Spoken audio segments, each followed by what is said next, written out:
বাড়ির থেকে আমাদের দুজনকেই দূরে থাকতে হয় বলে কিন্তু আমাদের দুজনের শখ আমরা দুজনই সবসময় পূরণ করার চেষ্টা করি। আজকে বড় অফিস থেকে ফোন করে বললো ও আজকে আলু পরাঠা খাবে। যথারীতিভাবে আমি আলু পরাঠার জন্য আলু বসিয়ে দিলাম। আর এদিকে সবজি কাটতে কাটতে মনে মনে ভাবলাম মা বা শাশুড়ি থাকলে হয়তো মা বা শাশুড়ি আমাদেরকে এসব বানিয়ে খাওয়াতো।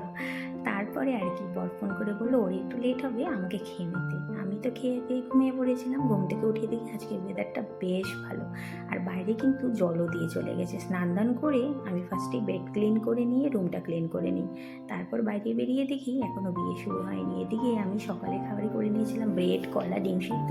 ও চা খায়, আমি তো চা খাই না, আমি খেয়ে নিয়েছিলাম দুধ। আর ও বললো আজকে মুচমুচে চিড়ে ভাজা খাবে, সেটাই আমি বাড়িতে করে দিলাম। আমার পিরিয়ডের কারণে ওই কিছুদিন থেকে গপুকে দিচ্ছে আর পুজো দিচ্ছে। তারপরে দুপুরে ছিল ফিশ ফ্রাই আর ডাল। আমরা খাওয়া দাওয়া করে ও তো ঘুমিয়েছিল, আমি তো বিয়ে দেখে এসে ও সন্ধ্যা দিল, আমি বিকালের কাজ সাজ সেরে করে